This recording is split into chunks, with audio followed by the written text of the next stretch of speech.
Welcome to the Safe Business Agility Podcast. This is the place to get advice, stories, perspectives, and updates about safe and related topics to help you work differently and build the future. Thanks for listening, and be sure to subscribe to the show wherever you get your podcasts. On today's episode, we're going to talk with Eduardo Alvim, who is a product guru, a little bit of a product nerd. He's a good guy. I like him. I've known him for a lot of years.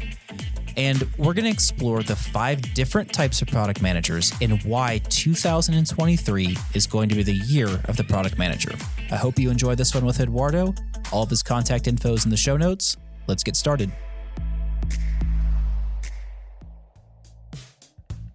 Welcome. I'm sitting here with my friend Eduardo. We're both in Boulder at the SPCT Masterclass, getting ready for a pretty exciting event that's taking place on March 15th. Eduardo, without giving anything away, what is the coolest thing you've learned or heard about this week? Hi, Adam. Thanks for having me here. I heard a lot of different things, interesting things, very important for all the companies and for us as teachers and consultants as well, helping the companies to implement this idea of going towards business agility. One of the things that I like the most is that now we are a lot more clear in terms of the flow, because flow impacts absolutely every single area of the organization. And we made it a lot more clear this time, which is really great, because now we have flow from the top, from the lean portfolio management up to the teams. And guess what? Everything needs to be connected. Absolutely. I think that's always been the goal. I remember one of my very first clients that I ever worked with. I had the opportunity to sit in one of their distribution centers. And every time I would work with the operational teams and I would talk about flow and the idea of moving from big clunky projects to something else, I would really take time to go sit in that distribution center and just watch the general fluid motion of packages. And you could see a plane land, you could see the trucks move, you could see the trucks unload, you could see on the conveyor systems how they would self-tune to make sure that every package got to the exact correct place at the exact precise correct time. And I always thought to myself, that's the goal, right? We want to be as efficient as that. How do we get there? And it's been maybe 12 years now. And to get to a point where we're talking about that now, it's super cool. And that's still an illustration that I like to give to people to really help visualize what it is we're trying to accomplish. And another one is, if you've ever seen the video on YouTube, it's called FedEx Ants. And what it shows is it's a time lapse of the air traffic control radars in Memphis. And it shows all the air traffic coming into the distribution hub in Memphis for FedEx and then exploding out at the same time. And it's just this really beautiful thing that is so tightly orchestrated. When you think about the complexity of that and compare it to the complexity of everything else that we do, not much that we do is that complex, and they figured it out. So there's a way to do it. And I really like that we're moving down that path and encouraging people and organizations to take this whole idea of limiting work in progress through Kanban to really that next level. We've gotten better than we were, and we've got so much further to go. So I'm with you, man. That's a really cool revelation, or I guess exposure, right? It's not a revelation. More an exposure, exactly. And if you just take from there, for instance, the analogy that you have used is just perfect. And it made me think, in fact, of the book, The Phoenix Project. So it's important that we understand the whole chain, look the factory from above and see how each one of the single pieces, they connect together, how they move from one side to another. And moreover, how can you take strategic decisions if you don't know how things are happening? Sure. If you don't know how things are connected, then you will have a huge amount of impacts that you could not even imagine if the things are not connected. So flow, it's crucial because it goes, again, from the top to the bottom and the other way around. Sure. And there's a discipline, business architecture, that really focuses on creating a visualization of the system to help us get there, right? So, we talk a lot about value stream identification. We talk about value stream mapping. And a lot of that is at the developmental and operational value stream levels and in those contexts. Where business architecture comes in, it really does the things that you're mentioning, where we take a macro view of the organization and really start to think about how do we do business from the top down and inside out? What are the capabilities that enable us to deliver our business value? And with an understanding of exactly how the organization operates, we can then start deciding if we want to achieve this strategic outcome, how does our system change? What parts of our system are impacted to achieve whatever this outcome is? So when I look at the work that the business architects do, and I really look at the work that we've been trying to do through SAFE for a lot of years in these large and complex organizations, I think we're at a cool point where the two are going to come together, right? Because a lot of these big enterprises have business architects and they have business architecture and they understand capability landscape modeling. And they really were missing the execution component of that. And I think it's going to be cool to see that come together. We got off topic. Let's back up. Eduardo, tell the people who you are and what makes you tick. I'm Eduardo. I'm senior trainer and consultant, SPCT as well. Originally from Brazil, but I live in south of France. Excellent. And who are you working with these days, Eduardo? We got to give them a plug too. Yeah. So I'm working these days with car manufacturing companies and streaming services companies as well. And it's really interesting to see how different and how similar they are, in fact, in their objectives, in their ways of work. So there are lots of differences, but there are many things that make them very similar as well. And this is what I like to observe, in fact. I assume that one thing that they have in common is that they all believe that they're completely different than everybody else. And you know what? Now that you mentioned that, I just sometimes when I'm teaching, for instance, implementing SAFE classes or other classes like LPM, Lean Portfolio Management, I start with a challenge. And I say, I want to know, I want to check how long it's going to take for one of you to say the sentence, yes, I understand, Eduardo, but in our company, we are different. and it can go from 2 hours, and the record until today that from all of this time is 15 minutes. Yeah, I think it's important to know, right, that every company is different. They have different cultures, different personalities, different acronyms, different business problems. But largely speaking, the operational constraints and the solutions to those problems are the same, right? I mean, you know, it's funny to talk about because every client in the history of time says that, right? And they're not wrong, but they're also not entirely right.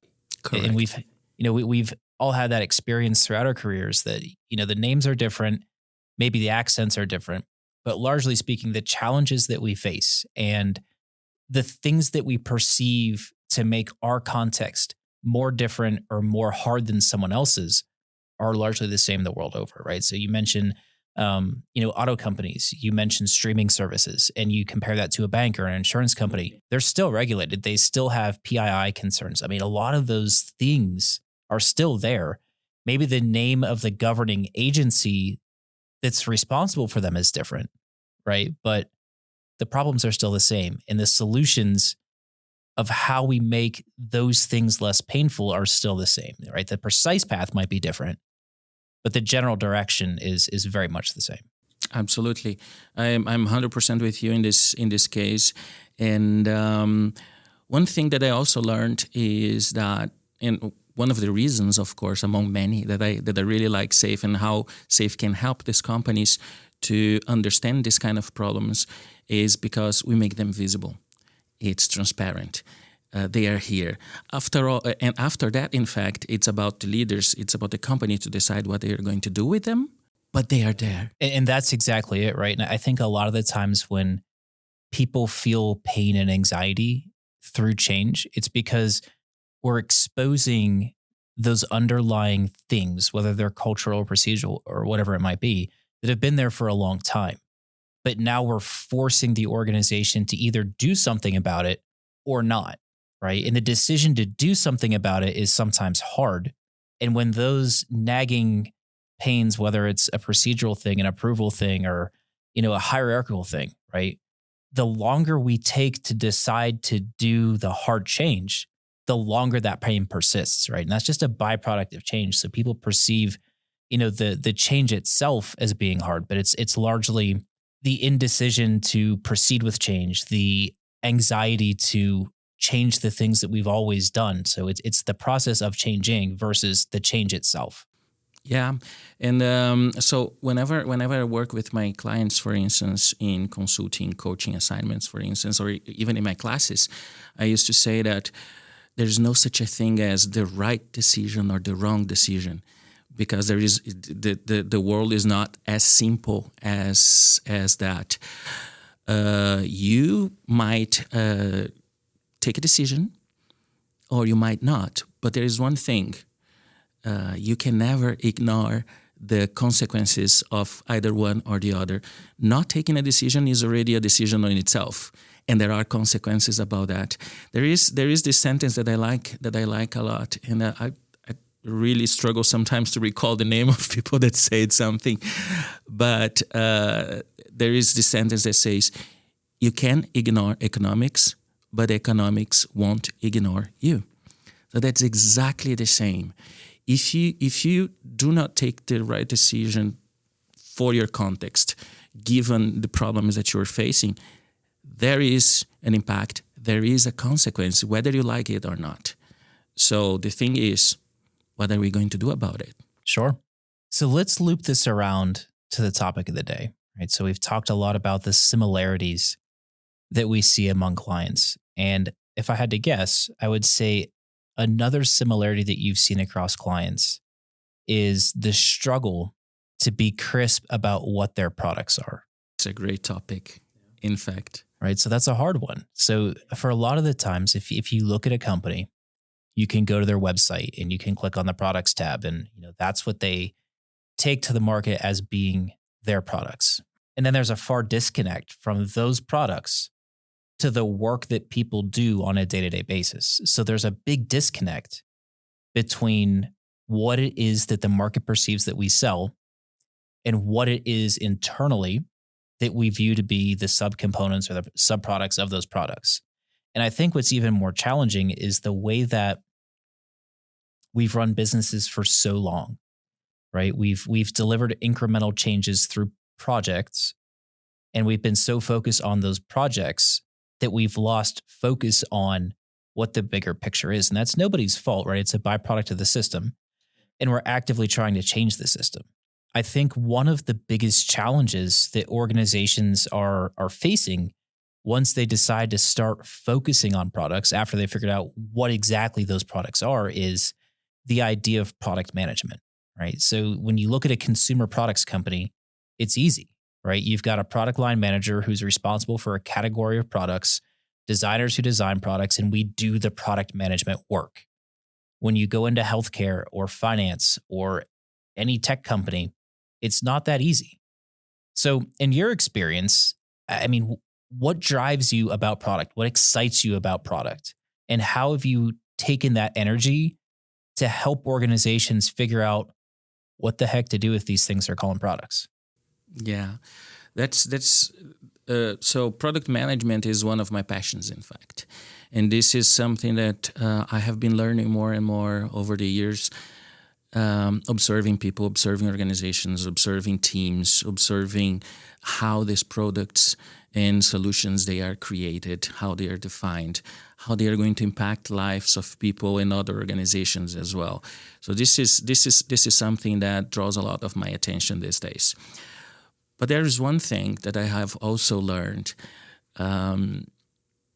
As you said, it's no one's fault. There is no one specifically person to blame whatsoever. It's just the way that we have been used to do that. But the thing is, as more as we move to a more systemic approach, where we have to think about what is it that we are building, what is it going to ease the life of my customer? Is it going to improve the way that the companies they deal with that? This is something that is more and more needed these days. Let me give you an example. I have been with a company that they were in the healthcare sector, and they are in a business where they are creating, for instance, dialysis machines. I guess it's needless to say that one person that needs to be connected to this kind of dialysis machines, for instance, this is really sad for an adult person, a grown up. But they were also doing research, in fact, on how to make this whole experience be bearable for not necessarily grown-ups, but for kids, small children, right? Because there's this kind of situation. So I don't know if you have seen one of these machines, but they are big robots, lots of pipes, lots of cables and everything. It's really frightening machine, to be honest. And they had to start thinking about not just the designs of the machines from the perspective from a kid, from a child, but also how the whole room interacts with these children as well, so they could make their suffering be. There's no such a thing as relief this suffering, but it's try more to bearable. Make bearable. Yes. And I think what you've described, Eduardo, I mean, we talked about decisions earlier, right? So that's making a decision about who your customer is. So in that context, right, you could pick a few different customers. You could pick the child going through that painful, miserable experience. You could also pick the provider, the dialysis. I mean, I don't know how it is in France. I know in the US we have dialysis centers where, they're in a strip mall and you'll have many machines in one building. And actually my in-laws have a medical facility, and one of the things that they sublease to is a dialysis center. So if they took the perspective of, well, our customer is the person who buys the machines to fill these dialysis centers, then they're not so focused on the experience, right? They're thinking about how can we make the footprint of this machine as small as possible so we can put as many machines as we can in the facility to maximize revenue per square foot. And if you think about that simple decision of who is our customer, it changes everything, right? So now instead of being as a child in this environment, right, that's comforting, that's making the best of a really uncomfortable situation, you're now just jam-packed in and you're part of the system, right? So those decisions, when we think of product management, dictate so much of how we do everything else. And I'm pretty excited. I'm going to have a guest on here soon. Her name's Helena Kalin, and she taught me everything I know about having the customer in the room, right? And, for me, I came from business school, so I was all about maximizing the dollar. And Helena was her perspective was no, the customer's in the room with us. So when she speaks of the customer, she speaks in the context of her, right? So what she likes, what she wants, what she needs. And in every design meeting, she has a seat at the table or a seat at the conference table for the customer. So that forces you, and that's a very deliberate statement that says, this customer, this unnamed customer, is the person we seek to delight. And I think that's a powerful perspective, because as a business person, it's very easy to take the other perspective to say, how do we maximize revenue and all the dollars? But as a product person, you have to balance that, right? Because if you create a miserable experience to maximize the dollar or the revenue, nobody's going to use that thing. In medical devices, maybe it's different because you don't have a choice, right? You need it. But in everything else that we build, we just don't have to buy it.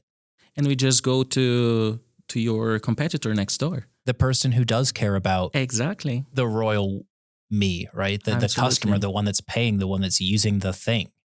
Absolutely. And so I think I strongly believe that this is something that we have to reinforce more and more. And from my perspective, 2023, we are just starting, but this is the year of product management, because I have been talking to many clients. I have been talking to many product managers. I have been talking to many clients using solutions, using products as well. And I don't know if you will be surprised, but many of those product managers or even solution managers, if you will, that I have been talking to, they don't know exactly who are their customers. Sure. How can that be? It's an interesting problem. And you make a statement that 2023 is the year of product management. And I think that's probably very true. And the reason is, right, pressure creates change. So 2 years ago, there was money everywhere for everyone. And it didn't really matter, right? Because people had money, they were buying anything that was available because there wasn't a lot of stuff available. And now, with the economic cycle that we're going into, companies are competing for a limited pool of capital, right? Limited customers, limited spending. So that forces us to be very deliberate about how we attract and retain customers. It's not just about getting something out there and they'll deal with it. And I like to think about, Microsoft way back in the day. And if you remember when they would release a new version of Windows, only a select few would take it in the beginning because it was buggy, it was horrible. You knew your machine was going to crash. You knew you were going to have to reformat. And then over time, it stabilized. And at that point in time, that was okay because where else are you going to go? Today, you can't even think about that. If you download a phone or an app on your phone and it doesn't work perfectly the first time, you never come back, right? So that's kind of where we're at, I think, in this business cycle is we have to be really good about how we delight our customers because if we don't, they will take those limited dollars somewhere else. So I think I agree with you. This is the year of product management. The pressure of the economic cycle is going to force organizations to be deliberate about what they're building and for who, and then delighting those customers because if they don't, somebody else will. Let me try a small exercise with you. This is something that I also do with the participants in my classes. I bet that you have heard this speech in the very beginning of the year. There is this all hands, town hall, whatever name of this meeting with all the employees to share the strategic objectives for the year, for the next half a year or something like that. And I bet that one of the strategic objectives was talking about cost, reducing cost, control cost, or do a better cost management. Are we good until now? Certainly. Good. So the thing is, what happens in real life is that when you start having this kind of messages, for instance, control the cost, manage the cost, and things like that, or do more with less or something like that, there is an effect on people and how do people, they see this kind of things. So there are many decisions taken. And in some companies, for instance, I see people complaining a lot about their coffee machines. It's a crap coffee. It's not good. There is no quality or something like that. So what happens is that when we start controlling costs, I have seen that happening in real life, is that there is an executive decision control costs, and sometimes they look into what's not going right in the company. People are complaining about the coffee machines, so what do? They remove the coffee machines. But that is one thing. They will bring a brand new coffee machine full of colors, full of buttons, where you are going to have a crappier coffee that is going to be for free. And then you have another 15 types of coffee that now are gourmet coffee with this or that, but you have to pay for it. You see the point? So we are saving on things that are not necessarily linked to where should we move to Sure. the right things. When we think about product management and solution management, we have been investing a lot of time, a lot of effort, a lot of money onto features, onto products that are not delivering value for our customers. They are not bringing results to the business. They are not bringing what you've called as revenue per dollar invested, for instance. They are not delivering the value for our customers down there in the line. So if we just start changing our way on focusing on the customer, put the customer at the center of everything that you do. So what are the problems that you are living? What are the things that you are seeing, feeling? What are the pains? And then we are going to start thinking about, okay, I understand the problem. Now let's think about a solution that really matters, that solves the problem.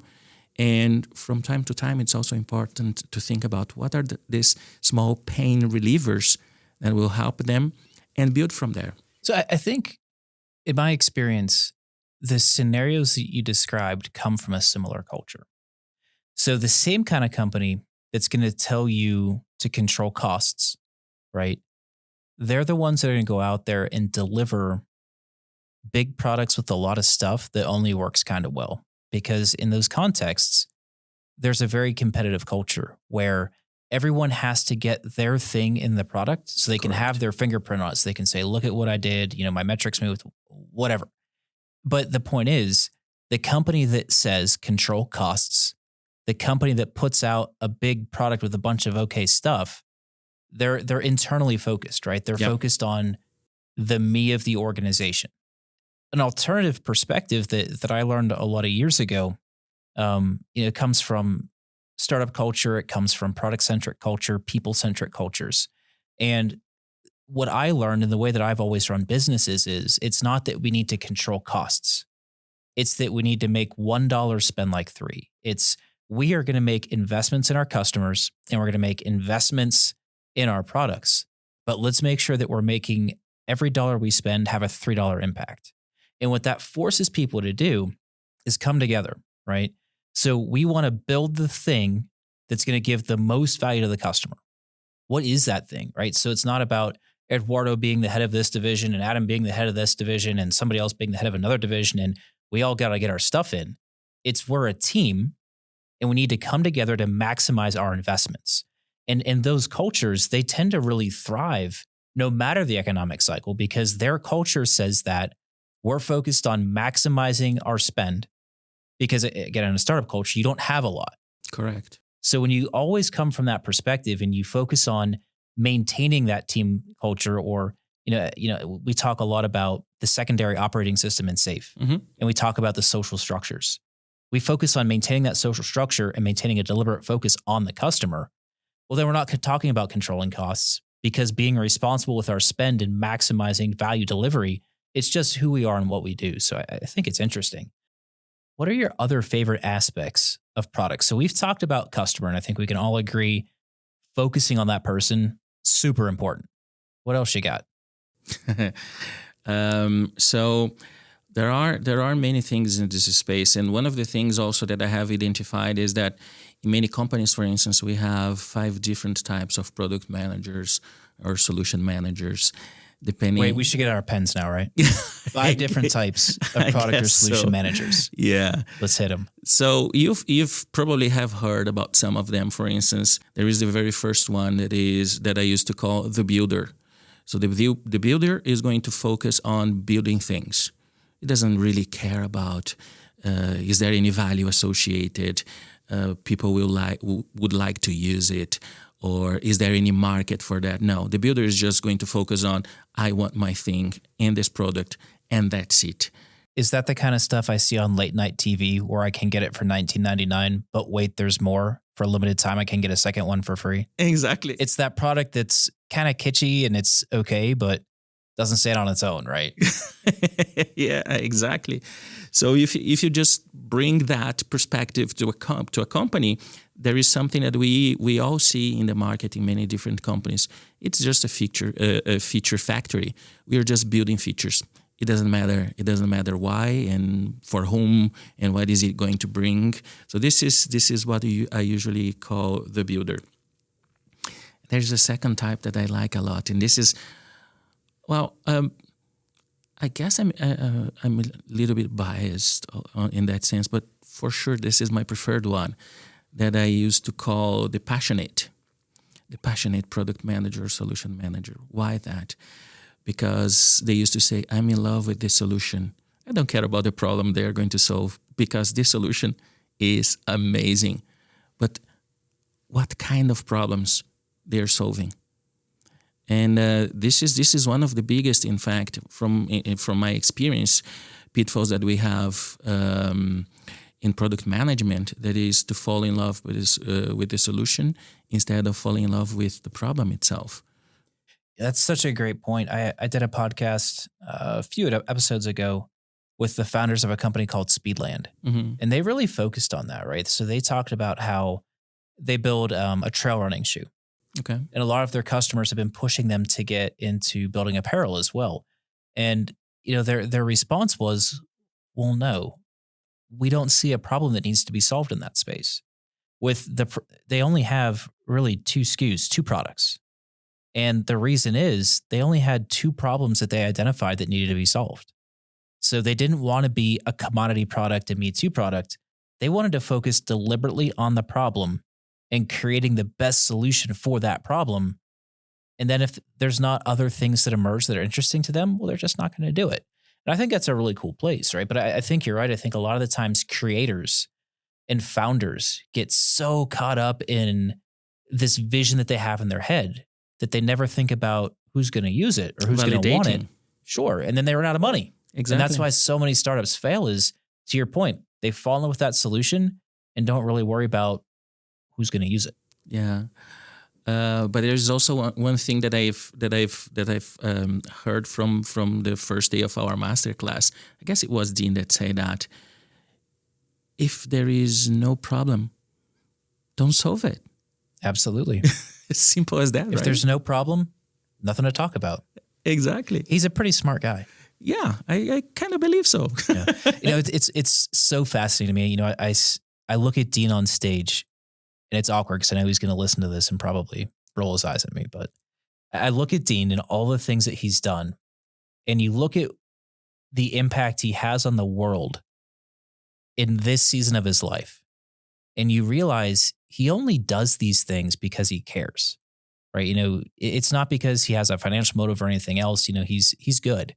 He's has every right to be retired right now, but he's really interested in solving problems. He sees problems in business. He sees problems in the way people works, and he cares, and he really wants to focus on that.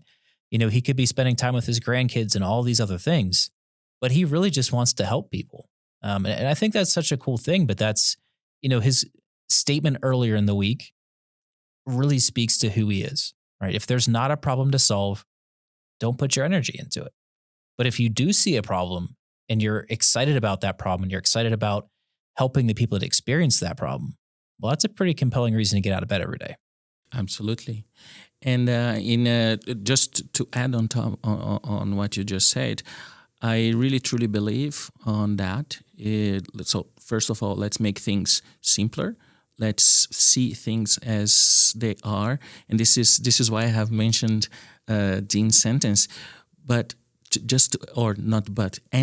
add on top of that, from my company, for instance, we have this motto, we have this idea every single day. How can we be better than yesterday? And that's what drives us as well. That's what drives, or that's what should drive as well, product managers, solution managers in this sense. So this is a pretty nice thing. Yeah, it's the idea of stay humble and stay hungry. No matter how good you were yesterday, be humble enough to understand that you're not as good as you could be, and be hungry enough to always seek ways to be better, no matter how good you are. Yeah, I often tell people that when you think about the people who spend the most money on coaching, right? If you think about the athletes, it's not the athlete that's just okay that spends the money on coaching.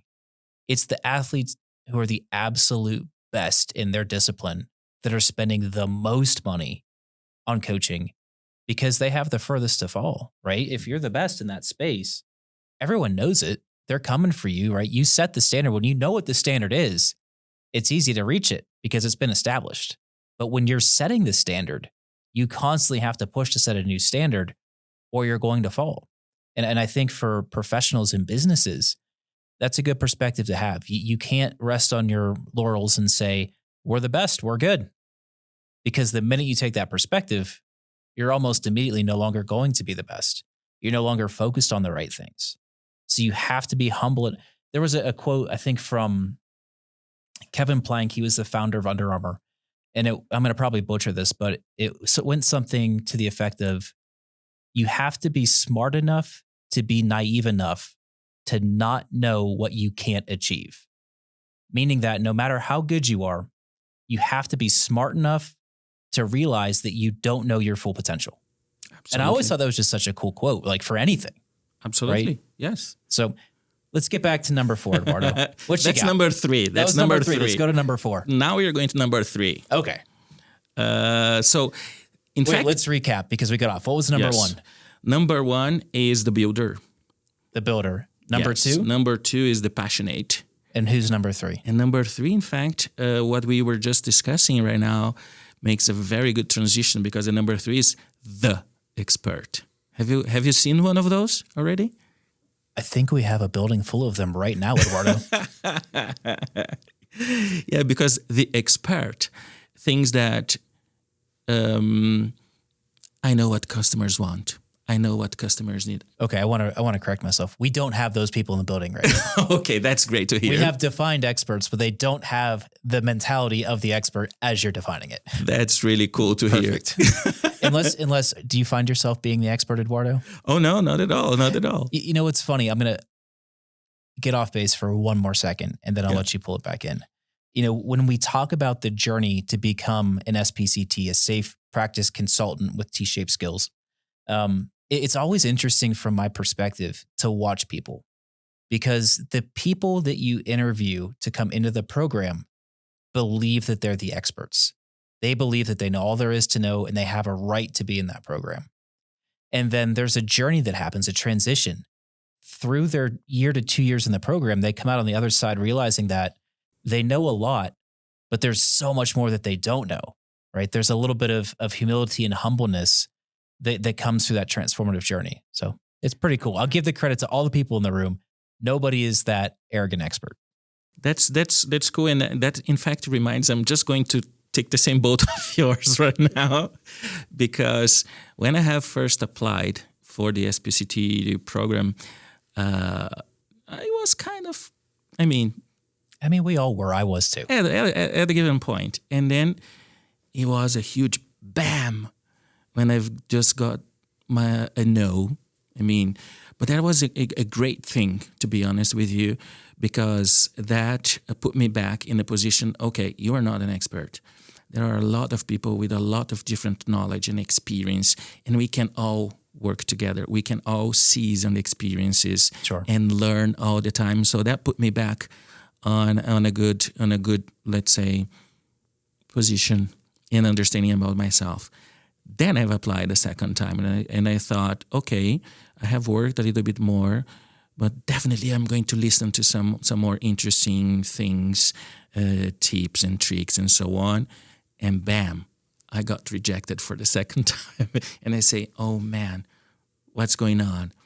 And I had to work a lot, in fact, on myself, on my skills, on the knowledge.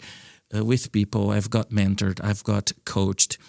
And for the third time, I remember the time that the two of us, we sit down together and you said something, okay, Eduardo, you know what? I'm going to vouch for you because I don't see many people that they really want what you want now, and that they come here for the third time and they are humble and still wanting to learn and understand. So that was a very nice thing for me. So thanks for that, for teaching me and helping me to understand that I was not the expert. I think we've just done a nice job of creating an outline of the journey of an expert. That's cool. Yeah. So please continue to describe the expert product manager. But I think we've just kind of told a story about, the journey of that personality type, right? The person that thinks that they are that expert. And, again, I'm not better than that, right? I was Absolutely. that person when I came through. I'll never forget one of the feedback notes I got from Drew when he first interviewed me was, you're really good. You know a lot of things, but you're just a little arrogant. Yep. And that hit me like just a sack of bricks in the face because I don't want to be that person. Yeah. So, we all go through that journey, and, I think it comes with experience. I think it just comes with time, right? When you get to a point in your career when you don't feel like you need to prove yourself every day, right? When you get to that place where every single day you're not out to prove who you are and what you can do. And you instead take a stance where you're listening more and you're asking more questions and you're not afraid to say, well, I don't know. There's a lot of growth that happens there. Yeah.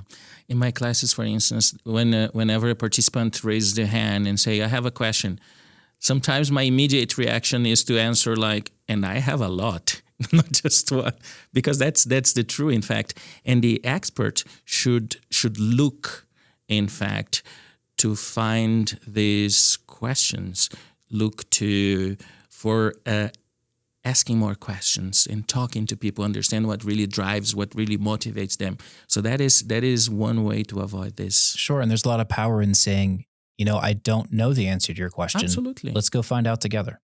That's correct. Because it's a discovery process. Sure. When we talk about product and solution, creating products, creating solutions, amazing, awesome products, it's a discovery. It's not something that you just sit down and do like this with your fingers and you have something. One big experiment. All right. So that was the expert. Who else do we have? Number 4, the scientist.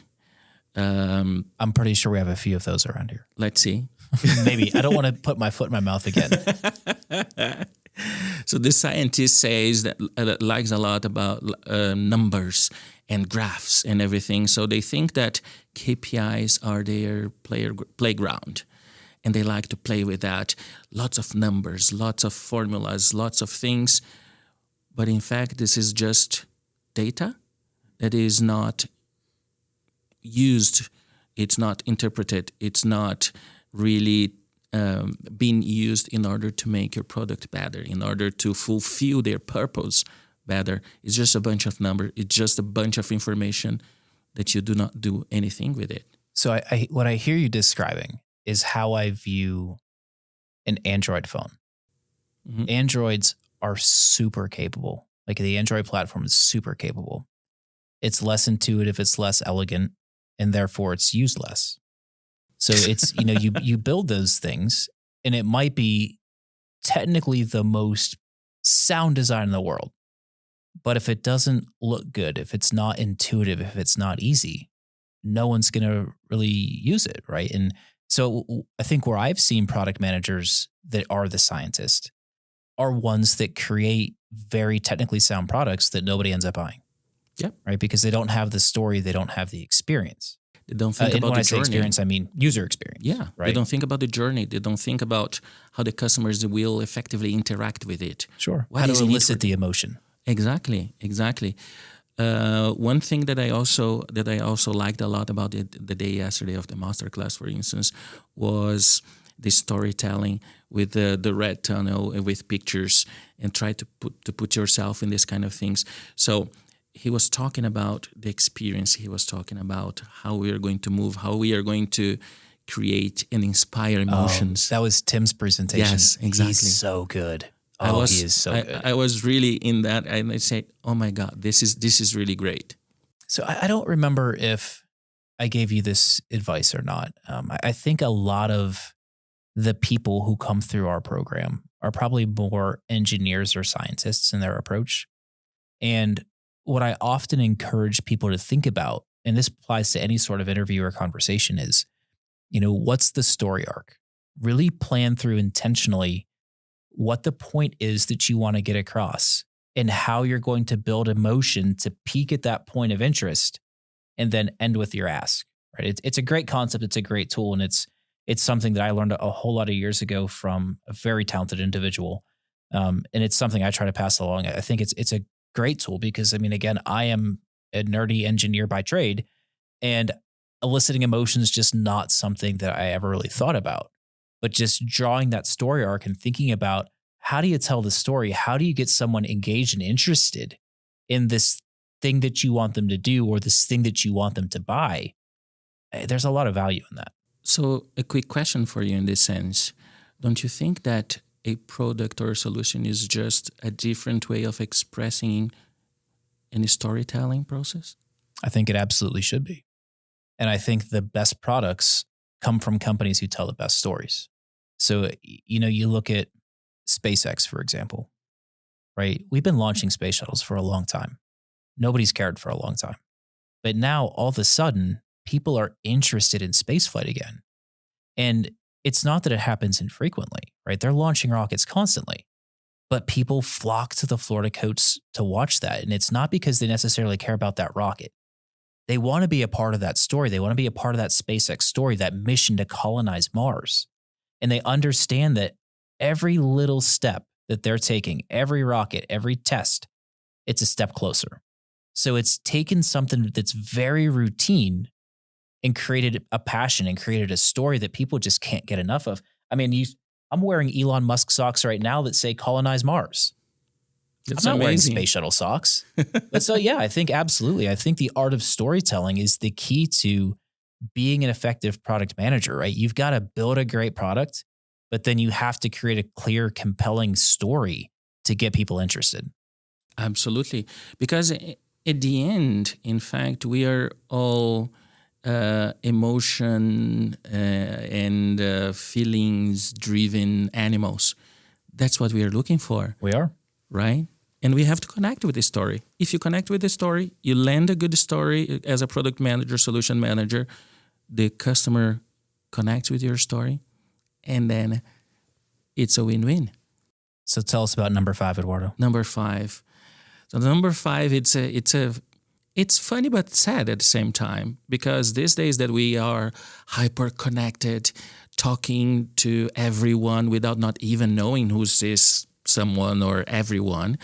So the last type of product manager, I used to call them as the digital influencers. Have you heard about digital influencers these days? I mean, isn't that what every high school kid wants to be? Yes, YouTuber, blogger, TikToker, whatever, Something. right? How can I make a lot of money in a 15-second video? Exactly. But the thing when we talk about the digital influencer product manager, in fact, is that the social relations for this person are very important. There's one problem with that. The social relations within the company. So the digital influencer product manager seeks to please all of these internal customers and stakeholders and lose the focus on the real person, the real customer that is going to use it. If I had to guess, I would say that most product managers in most enterprises fall into that, right? They seek to delight the people who control their destiny internally. Who can help me? Who can control my career? Who do I need to make happy to achieve more in this space that I'm in? And we get so focused on delighting the system that we forget who the system serves. I think that's a great call out. So, Eduardo, I want to ask you to recap the 5 again, and then tell me who's the best. Who's the best? That's a great question. So the first one is the builder. The second one is the passionate. The third one is the expert. The fourth one is the scientist. And the fifth one, the digital influencer. I think I can read your mind. I think there's no one right answer. I think there's aspects of each one that's powerful. And if you were to create a Venn diagram, the center is the sweet spot. Absolutely. That's exactly. You read my mind.